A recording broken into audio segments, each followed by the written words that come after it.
What's going on there, YouTube, and welcome to Fresh Comic Stories. Guys, this is the channel where we basically sit down and cover different kinds of comic book stories from Marvel, DC, IDW, and so on and so on. But guys, today we are going to jump back over to DC Comics and we're going to cover Superman Volume 2, where Superman and Superboy get teleported to a dinosaur island to fight against dinosaurs. Yes, you heard correctly. So guys, please hit that like button down below and also subscribe if you like today's comic book video. Also, any suggestions on books I should read, well, please let me know in the comments below. But let's dive into this two-part storyline that was given us by DC in the DC Rebirth era.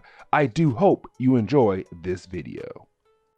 So to begin today's storyline, we pick up with Superman and his son Jonathan Kent, who is known right now as Superboy. Now, we see them working on his school science project, which he is trying to make a flying saucer. Now, of course, they are using Kryptonian technology here while they are working on it. But while they are working on the project, the flying saucer does turn on and flies over to a bunch of Kryptonian crystals, which then it absorbs a bunch of the different crystals and turns into some kind of new device. But then as soon as Jonathan Kent and Superman go over there to grab the flying saucer, it teleports them to a random island. Now, when they get to this random island, the first thing they see is some old cruise ships that had crashed here on this island.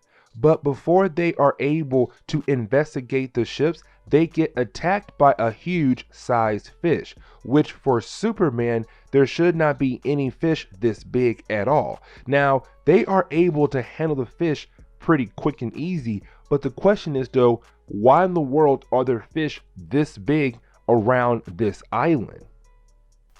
Which after fighting against those fishes, you have Superman and Superboy look around for some clues, which they keep finding all of these old World War II tanks, which then leads to the question, why are there all of these old tanks here on this island? What is this island in the first place? Now you have Superman and Superboy decide that the next best thing to do is to just fly off the island and go home. The problem with that game plan is that when they are flying, they can't see anything at all. They just keep flying through clouds non-stop. But also the fact that they don't hear anything at all, which for Superman, he should be able to hear things from miles away. But before they can figure that out, they do get attacked by some pterodactyls, which again leads to them fighting against these dinosaurs and then winning the battle so they can continue figuring out what is happening here. Which then leads them to find some more clues on the ground, like some dog tags that belong to a dead soldier, which tells Superman they came from the World War II era, but also the fact that Krypto, the super dog, starts to sense something. So you have Superman and Superboy follow him, which leads them to a cave, which inside this cave, they find a bunch of ammunition and other World War II stuff. But the biggest thing they find is a message that was written on the wall in the cave by a group of people called the Losers. Now, while Superman and Superboy try to read the message on the wall from the supposed group called the Losers, they get attacked from behind by a random man using weapons in the cave. Now, of course, these bullets don't affect Superman at all, and so he was able to stop this man from shooting them. Then go on to ask, why would he attack them? Which the man says he has been trying to survive on this island ever since he arrived on this island. Now you have Superman and Superboy sit down and talk to this man, which we come to find out his name is Captain Storm, which he is from the era where, of course, America and other countries were partaking in World War II. He said how he has been stuck here on this island for a long period of time. Which, of course, you have Superman and Superboy explain a little bit about themselves as well. Now, you have Superman ask Captain Storm if they seen this flying saucer, which is the same one Jonathan Kent was working on, because that is their only ticket home. And so they have to find this flying saucer or drone to get back home, which you do have Captain Storm say he does know where it is. They are going to need a bunch of weapons to get ready for a very big battle. Now you have Superman, Superboy, and also Captain Storm go to this one part of the island when they are mostly underground. But also the fact that it is the dark part of the island, because it does have some more deadlier creatures in this part of the island. And so Superman and the others know that they have to be careful here. Now, when they get to the deepest part of this cave, they see this gorilla who seems to be in charge of everything. But Superman and Superboy see in the gorilla eye that there is some device in there, but it is the same one they saw in the octopus they fought back in Superman Volume 1, which, by the way, we did cover that storyline, which that device controls the octopus back then. But this one, there is no clue if this same device is also controlling the gorilla as well.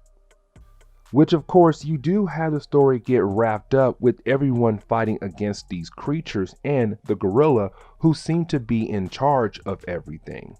But while they are fighting, you have Superboy see his flying saucer and tells his father. But as soon as he tells his father about how he found it, you have Superman fly over and see if they can get it going so it can take them all home. Which, of course, the device does turn on and begin to teleport them all home.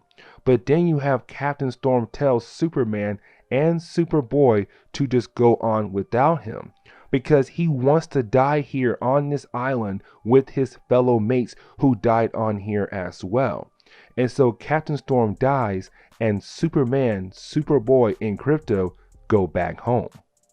Now, to close this storyline up, we see that somebody is watching the Kent boys on a computer screen.